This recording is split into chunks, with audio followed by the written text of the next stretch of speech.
What's going on, YouTube MMA community? I'm here to come do my UFC fight night. I think it's 16 Fight for the Troops predictions. 2 days away from it. Apologize for that, but I've had some school-related issues and whatnot to deal with. So come here and do my predictions for that. First fight of the night, Jim Miller, Matt Wiman are the first televised, at least. Jim Miller stepping up huge. Replacing an injured Frankie Edgar, taking on Matt Wiman. Matt Wiman, competent on his feet. His ground game, his defense is really good. You can ask Thiago Tavares, about how good his hands are. He's fought, I think, 5 times in the UFC. He's 10-3 overall. His only loss coming to a spectacular flying knee. Spencer Fisher KO'd him. Taking on Jim Miller, stepping up,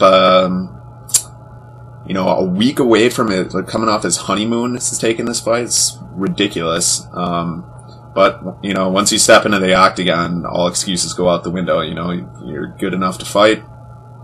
You can't have excuses. So, I'm going to take Jim Miller in this one. I like both the Millers, training out of Renzo Gracie Academy. I just think Jim Miller's wrestling is probably going to be a little better. I mean, he's good on the feet. Just beat David Baran at UFC 89. So I think it's probably going to take unanimous or probably a split decision. I don't like picking split decisions, though. So unanimous decision. Second fight is going to be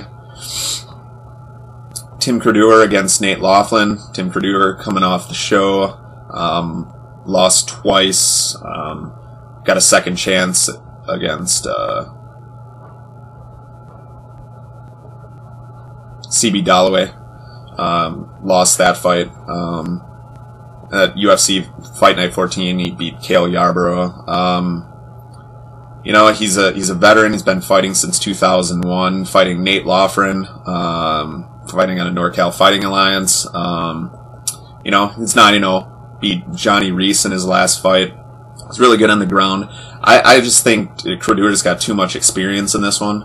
I think he's probably going to win this one, probably a second or third round TKO if he doesn't submit him. I think his hands are probably better. He's a real tough guy. He's the definition of a fighter for sure. Third fight, Steve Cantwell coming over from WEC, getting a shot in the UFC against Razak Al Hussein, who has been fighting mostly, in Midwest shows, mostly a submission fighter. By all accounts, he's not really fought any really tough competition. Steve Cantwell, I think, is going to control this one for sure. On the feet, wherever the fight goes, Cantwell, TKO first round. If he doesn't finish him the first, he'll definitely finish him in the second. Next fight, Jonathan Goulet, 22-9, taking on Mike Swick. Goulet,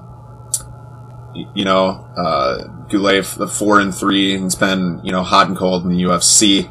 Mostly the problems hasn't been technique-wise. It's been he's got a weak chin, I guess you could say. Likes to stand with people. His chin problems are going to be probably evident in this one. Swick coming off a dominating victory over decision victory. I guess that can't be really too dominating, can it? But anyways, against Marcus Davis, where Davis continually tried to take the fight down. Swick, just coming off a surgery actually on his elbow. He had a problem with bone spurs, which caused problems with him, not so much punching, but missing punches, overextending his elbow.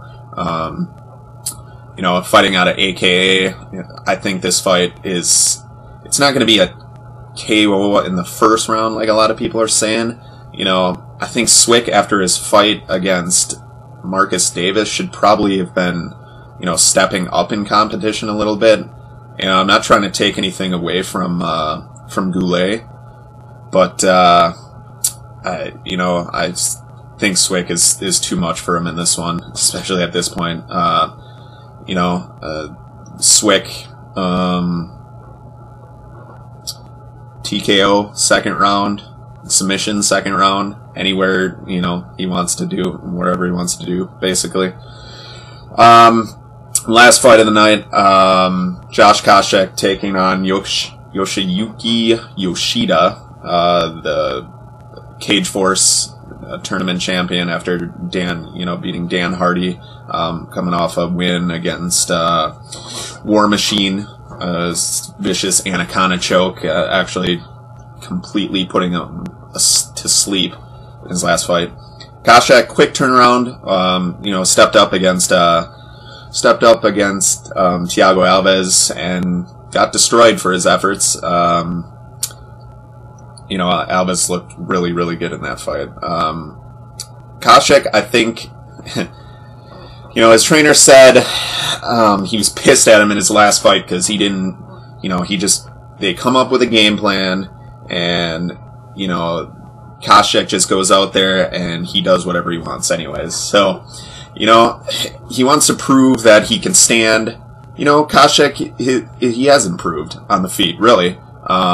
Not against someone like Alves. That was a horrible decision. I know he couldn't really he tried to take him down a little, but, you know, whatever. He'll probably go back to what he knows best in this one. You know, Yoshida's not, you know, on the feet, I don't really know how to call it on the feet. I think it's pretty much a wash at this point. Yoshida's probably got better submissions. Koscheck's got really good defense. He's hard to finish. You know, and Yoshida likes ground and pound. He likes to be in top position, and I don't see him getting that against the level of wrestler that Koscheck is. So, you know, Koscheck probably takes it down. I don't see this fight being finished, really, necessarily. So I'm going to go with Koscheck in a decision, probably.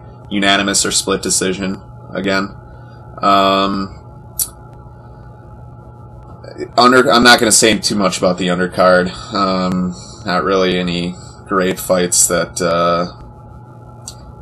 you know, I see. Fioravante, not going to go too much into these. I'll predict them anyways. Fioravante beat Brody Farber. Farber likes to stand where he shouldn't. I know he's been training Muay Thai with John Fitch in Thailand, but Fioravante, probably TKO. Steve Bruno against Johnny Reese. Steve Bruno by Johnny Reese having the worst nickname I've ever heard of in my life, and the Hater Herder. That's whatever. Ben Saunders, any way he wants. Dale Hart, Corey Hill. Dale Hart. A lot of people say Corey Hill just because they know the name. Dale Hart, probably decision or TKO. Or actually, probably rear naked choke. We'll go with that one. Eddie Sanchez, Justin McCauley. Hate Justin McCauley. Do not like him as a fighter at all. Fighter bashing, whatever. Sanchez, TKO, first round. You know, do not like him. Means nothing in the heavyweight division anyways. Even though it's not that great of not that deep a division. Alright, I'll be back to do UFC 92 predictions. Should be an awesome card. So I'll come on here. Maybe I'll come on and do